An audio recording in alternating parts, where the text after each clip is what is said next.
YouTube? We're here with another Smite build video. I am your host, Shui. Let's go ahead and dive right into it.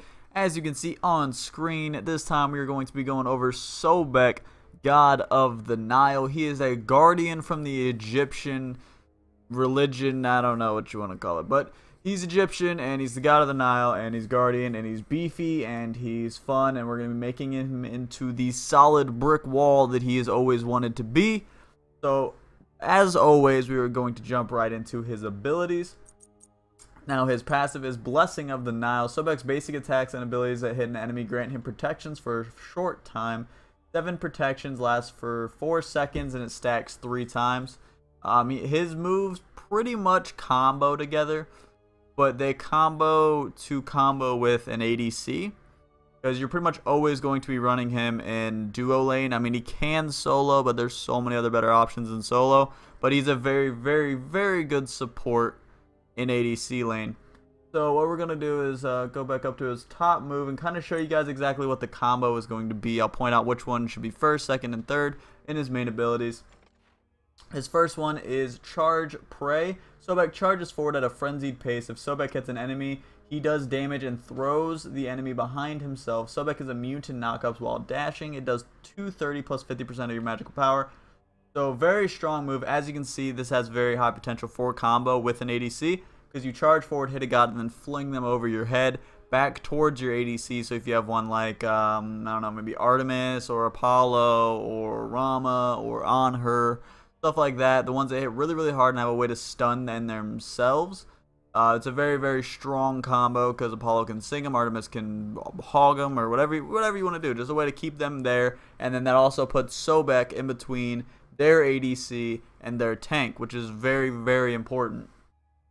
Next one is Tail Whip. Sobek whips around in a circle, knocking enemies back and doing damage. It does 260 plus 40% of your magical power. Pretty much you just do a little tail whip and you just dead anybody that's near you. It's pretty simple, but you can see why it knocks them back. So the combo is that you take the ADC, flip him back. The Guardian's going to rush to try to take some of the damage. When he does that, you tail whip him away. You want to try to stall out that Guardian, getting in between the ADC and their ADC for as long as physically possible, because they can box as long as your ADC can stand alone. But if the Guardian gets involved, it's going to become a full-out brawl and you're going to lose the advantage. Next one is Sickening Strike. Sobek does an axe attack that damages all enemies in front of him and lowers their healing received. In addition, Sobek heals for each enemy hit up to 3. Does 220 plus 30% of your magical power, 50% reduction for 4 seconds, and it does 60 plus 10% of your magical power. But as you can see here, this is a very, very big utility move in his kit, due to the fact that it heals and then also reduces healing. So if you're going up against like an Aphrodite or a Hell or who else has the self heal? That's about all you're gonna see in duo lane, honestly, heal wise. Cupid's another one that's really big. But that's pretty much it. But you can see the utility, the fact that it can shut down healing and also heal himself, so your Guardian will be able to sustain in lane a lot longer. And his ult is Lurking in the Waters. Sobek submerges himself where he regens mana, is immune to crowd control, and he slows all enemies. When Sobek emerges, he damages all enemies in the radius. Canceling the ability decreases the damage. Caps out at 950 plus 80% of your magical power. Does 35% submerge slow for 4 seconds. And the mana to regen is 10% per second. So as you can see here, another very, very good utility move for him. It's also a utility and a slow and a lot of damage. So it's very, very high in utility. I know I've used that word a bunch, but he's a very he's a very beautiful, I guess, beautiful, I think that's the word I'm looking for. He's a very beautiful god. I don't even think that's a real word, but we're using it because that's what we're here. Yeah, so pretty much you just go underwater, you slow people to help your ADC just unleash. You then, when it ends, you just pop out and do a crap ton of damage, and then also while you're under there, you're gaining 10% of your mana back per second. So pretty much you're going to be casting your ult for free at the risk of a cooldown. That's all you're going to be doing. We're going to go ahead and hop into the ability build at first. First, you want to actually be doing Sickening Strike for camp clear, and then Charge Prey, and then Tail Whip, and then Charge Prey, and then Lurk, Charge Prey, Sickening Strike, Lurk, Charge, Sickening, Lurk, Sickening, Whip, Whip, Lurk, Whip, Whip, Lurk. So that pretty much in that order, very pretty simple. A lot of people actually like to go Sickening Strike max before they go Charge Prey max, but I like to do Charge Prey max mainly for the fact that you're going to be helping your ADC out more that way, due to the fact that when you hit them with the Charge Play and flick them backwards, they're going to come backwards more hurt than they were if you were to max out your Sickening Strike. But either way is pretty effective in its own way, but it's different. Alright, so the main reason why you guys are here is for the item build. So the first item we're actually going to buy is going to be Watcher's Gift. Now, a lot of people like to go Vampiric Shroud or Mark of the Vanguard for him, but you don't really have that much range, and you're not really going to be killing a lot of minions very fast. Your ADC is pretty much going to be taking all the minion kills, which should be good because if you're using like a Medusa or something like that, you're going to want them to due to the fact they need to get stacks for their Transcendence. So Watcher's Gift is probably the best for it. Gives you 100 health, 5 MP5, and then getting an assist on a minion or a jungle camp death gives you 4 bonus gold and restores 10 mana or 10 health and 5 mana. So pretty much you get a bonus for being like a passive person, I guess you could say. But very, very, very useful, and I definitely recommend using that over the other ones. Next part, we're actually going to be grabbing our starter boots, which I mean is pretty self-explanatory. It's boots. Everybody needs boots. This is a MOBA. You need boots.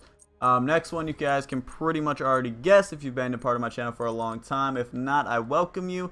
But this is what we do here. We always preach the meditation. Now, why would you use meditation on a Guardian, you might ask? Well, your support. Your job is to support your ADC. Now, a good ADC will have items and such to help them sustain in lane for a long time due to the fact that you guys have to split XP and gold. You need to stay in lane longer. So meditation actually makes it to where you can use your Sickening Strike to heal yourself, but that's going to take up a lot of mana. So meditation is going to correct that. So pretty much what you need to do is this meditation corrects with your Sickening Strike and back and forth, back and forth, and back and forth to help you sustain in lane longer. As soon as you leave as a support, you leave your ADC vulnerable. So as a support, you don't want to leave lane pretty much unless you absolutely have to. So unless you're super one-shot and it's going to take you too long to heal or you're going to be at risk of giving away a kill, you do not leave lane. So you don't want to be useless in lane, so you need meditation. Now, a lot of people dog on meditation and saying it's very, very circumstantial and it's not very that effective. But I'm sorry, I play with meditation on almost every single one of my builds, and I use it every single game, and it has clutched so many times for me. I got an Apollo pentakill because of meditation because I ran out of mana, and I popped meditation instantly to pick up the final 2 kills to get the penta.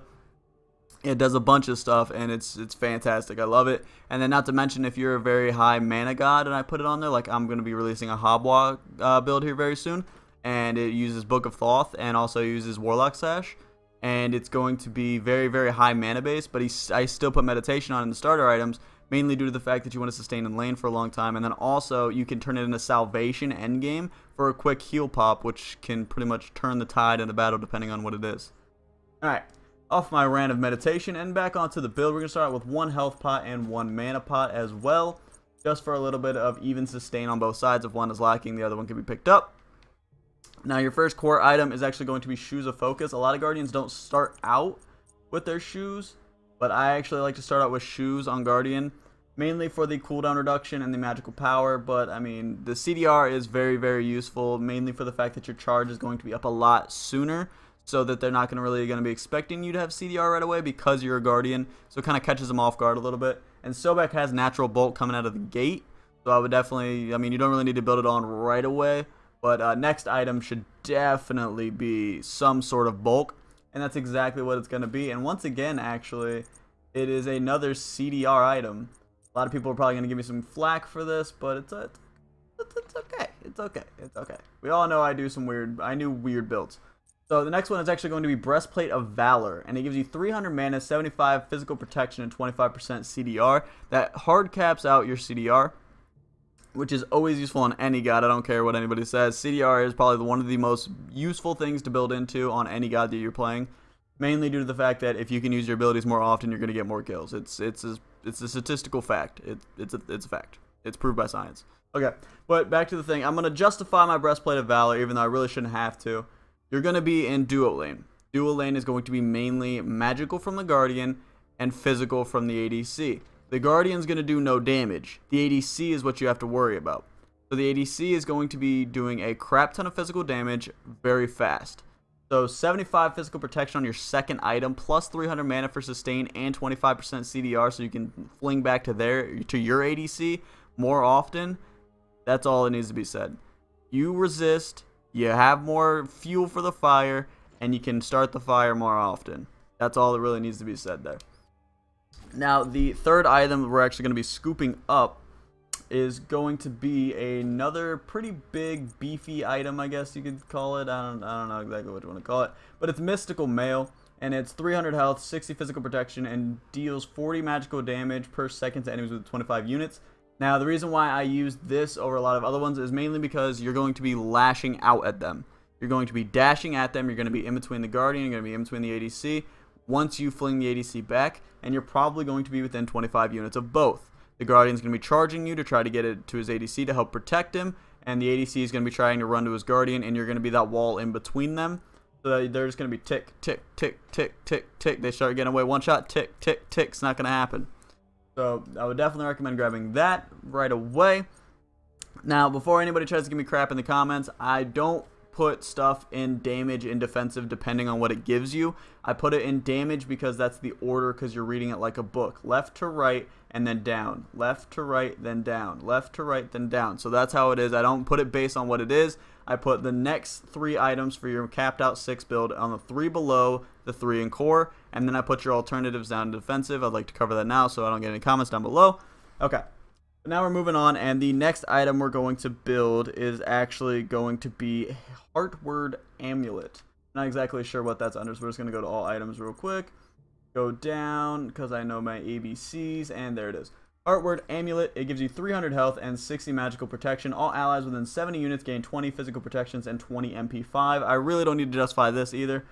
This is a very, very common item for Guardians and support builds, just due to the fact that it not only gives you protections and gives you health, but it also gives your ADC protections and also gives them MP5 so they can sustain in lane longer, because mana is a very big problem for ADCs. Sorry, I've kind of lost my train of thought there. It's a very big problem for ADCs due to the fact that they pop their abilities as often as possible to try to pick up some pokes and stuff like that. So you definitely want to make sure that anything you're doing is helping them sustain in lane and get more mana.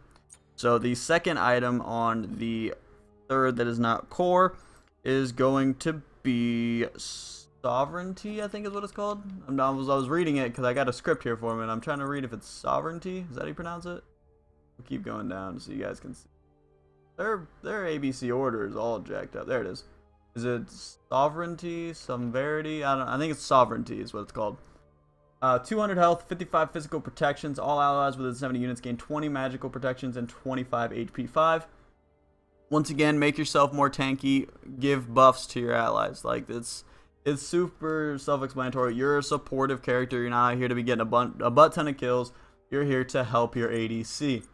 Now, the last item, this one I might actually get some flack for, mainly due to the fact that you barely ever see these on builds, and a lot of people are set in stone what you need to build for a support.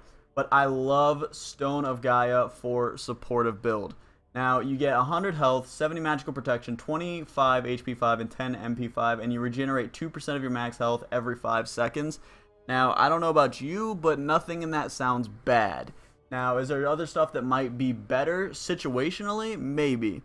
But overall, probably not, due to the fact that it helps you sustain in lane or sustain in a team fight, which is where you're going to be an all-star, or if you get messed up on some crazy stuff, like let's say you get jumped in jungle by a Loki and you get away with super one-shot, you start regenning your health if you don't want to recall. Let's say you're last alive 26 minutes in, 30 minutes in, and you need to fend them off a Phoenix. You're going to be regenning your 2% health every 5 seconds while you're sitting on that Phoenix waiting for them to try to make their move. You get to stall them out to your teammates respawn and all stuff like that, so it's just overall a good thing. Regenning 2% of your max health, it doesn't seem like a lot, but 2% of like 6,000 is a lot of health. So we're going to go ahead and throw that on there. And then also I have 2 alternative items that you can put on here depending on the situation in the team comp on the other side or your own team comp as well. The first one is actually, it's a different one. Where is it at? There it is. Mail of Renewal. It gives you 40 physical protection, 300 health, 15 CDR, And you gain 20% of your maximum health and mana over the next 5 seconds when you get a kill or assist against an enemy god or objective. Now, I would actually replace this with Breastplate of Valor, mainly due to the fact that it gives you a little bit less CDR, which is fine, and it gives you, I believe, a little less physical protection. But being able to grab 20% of your max health and 20% of your max mana in 5 seconds after you assist, or if you get the kill, depending on how you're playing your Guardian, either way, it's powerful, especially in duo lane, because your ADC is going to smack it around. I would throw this one on if you're going against an easy kill on the other side of the field. So let's say if your their ADC and support is subpar and yours is doing phenomenally, I would definitely use Mail of Renewal over Breastplate of Valor, mainly due to the fact that you're going to be getting a lot more assists and a lot more kills. We're going to go ahead and throw that down there. The last item that would be an alternative is you want to grab the Spear of Magus. Now, the Spear of Magus is a kind of a sketchy one in the meta right now, mainly due to the fact, especially for Guardians, due to the fact that it doesn't actually do too much for you unless you are in a very situational situation. So we're going to go ahead and throw that down below. It's not, I mean, it gives you 50 magical penetration, it gives you 40 magical power, and enemies hit by your damaging abilities have their magical protections reduced by 10, an additional 10% for 5 seconds, and it stacks twice. So what you really want to do is that if your ADC is having trouble claiming the kill, closing the kill, or anything like that, you want to throw this on there pretty much just to either weaken them so they can, or you get to finish the job. And if that fits the situation, make sure you throw it out. I would replace probably Sovereignty for that, mainly due to the fact that Sovereignty isn't exactly needed. But if you're dominating your lane and they're just having trouble closing the kill, you really don't need that extra bulk. So we're going to go ahead and throw on these and do the overview of the stats like always. Now, you're going to be doing 75 on your basic attack, 30 on your magical power, 1.09 on attack speed, 0 lifesteal, 0 pen because you don't need it, 269 physical protection, 178 magical protection, 3010 health, 46 HP 5, 431 movement, 40 hard capped cooldown, 1210 mana, and 23 MP 5.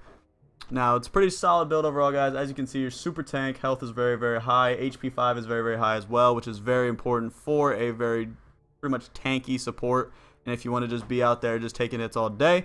But if you did enjoy this video, make sure you smash that like button for me. You already know that your support is greatly appreciated. Also, if you have any comments about the build or any other gods that you would like to see me do, comment that down below for me and I will look at that and get back to you. Also, if you are new to my channel and you are here, go ahead and smash the subscribe button for me as well to become part of the Shu crew, because you already know it's where all the cool kids hang out. You can come here, learn a thing or two, have some fun, and leave here probably knowing something you didn't know already. That's pretty much it for me, guys. I'm going to get out of here. Talk to you later.